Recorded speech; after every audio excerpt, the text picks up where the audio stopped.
दीवार पर टंगी सास। पंजाबी में कहावत है, सास चंगी होवे या दीवार पर टंगी होवे। संगीता की शादी भी ऐसे ही घर में होती है, जहां उसकी सास दीवार पर टंगी होती है।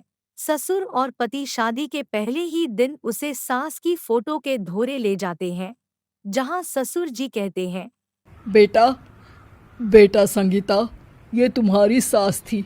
बहुत नेक और भली, लेकिन थोड़ी गुस्सैल थी।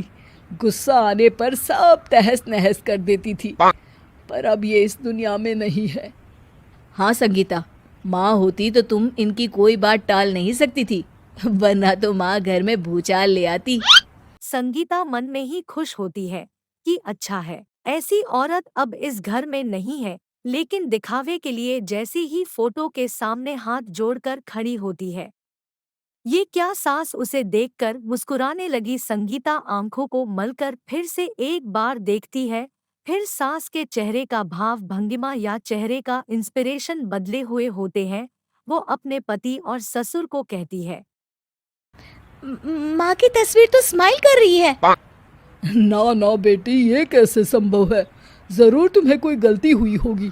ऐसा कैसे हो सकता है? लगता है तुम शादी की सारी फॉर्मेलिटी करते करते थक गई हो। तुम्हें आराम की जरूरत है संगीता। खैर, सारे संगीता की बात को इग्नोर कर कमरे में चले जाते हैं। वैसे सास की फोटो पर एक्सप्रेशन एक के बाद एक बदलते ही रहते हैं। सुबह होती है। पति और ससुर को काम पर भेजकर संगीता कमरे की सफाई करने में लग जाती है कि तभी उसे आवाज आती है, टेबल ठीक से साफ करो। ऐसे भी कोई टेबल साफ करता है?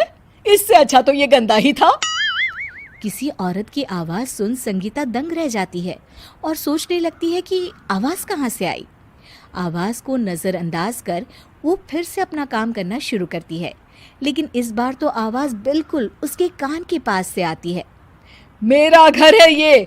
जब तक मैं थी चमका कर रखती थी। हर एक चीज शीशे की तरह थी।